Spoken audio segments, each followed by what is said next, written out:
What's up, everybody? So this is my 2021 Kawasaki Z900, and it is pretty much all stock except for a few cosmetic things. But with all the new 2022 models coming out, I wanted to make a quick video about all the things that I dislike about the Z900. So stick around. I hope you enjoy.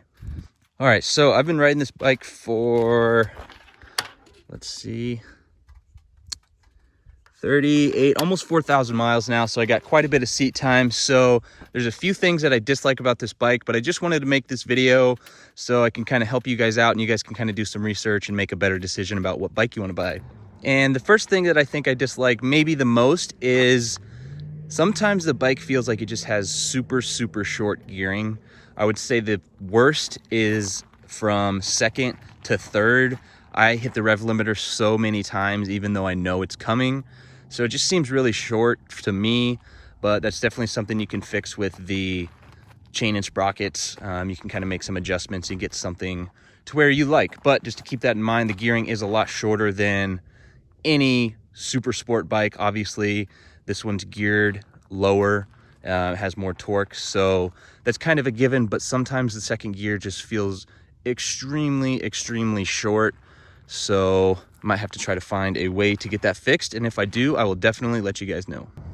So the next thing that just drives me crazy, and you're probably going to think I'm going to talk about the exhaust, but it's actually the heat shield right here. My heel constantly clicks up against that. I just feel like I don't have enough room for my foot, but it's only right here on this right side. Obviously the left side is clear, so I think it's just the imbalance of the left side having free space to move around and the right side being kind of restricted. So something to keep in mind. Obviously most people are going to change the exhaust anyways, and I will too eventually, but it is kind of annoying if you're going to buy a bike and you're kind of on a budget right away, you don't plan on doing a lot of things to it. It's something to keep in mind. So another thing that kind of drives me crazy or gets on my nerves a little bit about this bike, and that is the amount of wind protection. But the wind isn't what bothers me the most. It's just the amount of bugs that I have splattered all over my face shield almost at all times. Right now, it's actually pretty clean. But it is kind of something to look out for. If you plan on having this bike for long distance rides, for touring, for commuting, anything like that, please just keep in mind that there is very little wind protection. Like you can kind of see here, the windshield barely even covers the TFT dash, and you will just get splattered with bugs. I've only been on a few like longer day trips, 300 miles plus, and every time you stop at a gas station, you have to wipe your visor off. And even a couple of older guys on some Gold Wings were giving me crap one day about it. So keep that in mind. It's not a deal breaker. Obviously, this bike is used for more specific things like just riding around the city. Definitely not so much commuting and long distance, but it gets the job done, and that's what I use it for. So I'm here to have fun, but the bugs are annoying.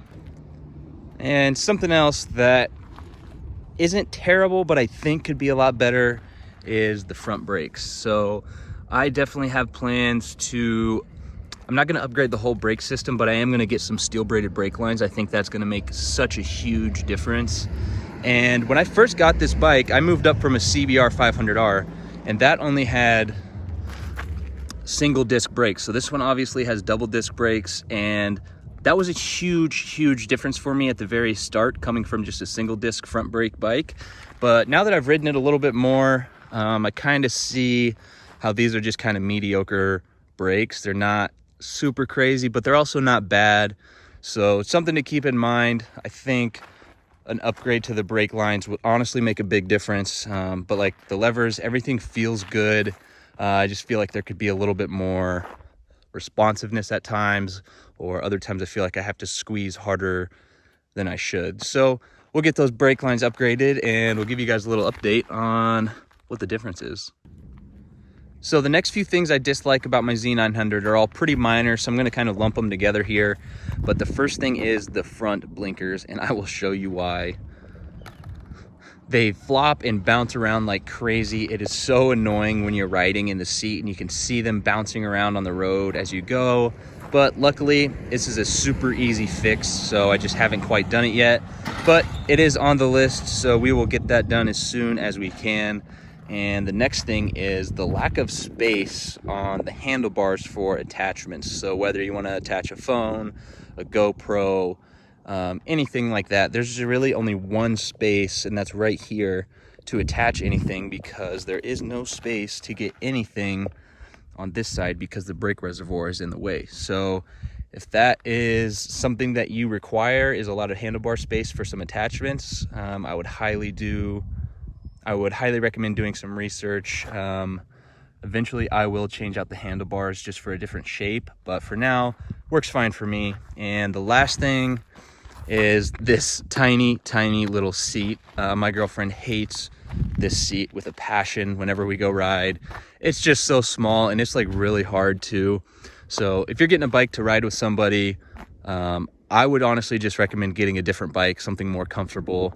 But you know, it's up to you. We ride maybe once or twice a month together, and it's totally doable. We're not going long distances. We're just going out for like a bite to eat or something like that. So that's all I could think about worth mentioning that I dislike about my Z900. Overall, just a fantastic bike. There are so many things to like about this bike, and I actually did a 5 things I love about my Z900, so I'll put that right here. You guys can check that out. But for now, give me a big thumbs up, subscribe to my channel, and if you guys have any questions, make sure to drop a comment down below, and we'll see y'all in the next episode.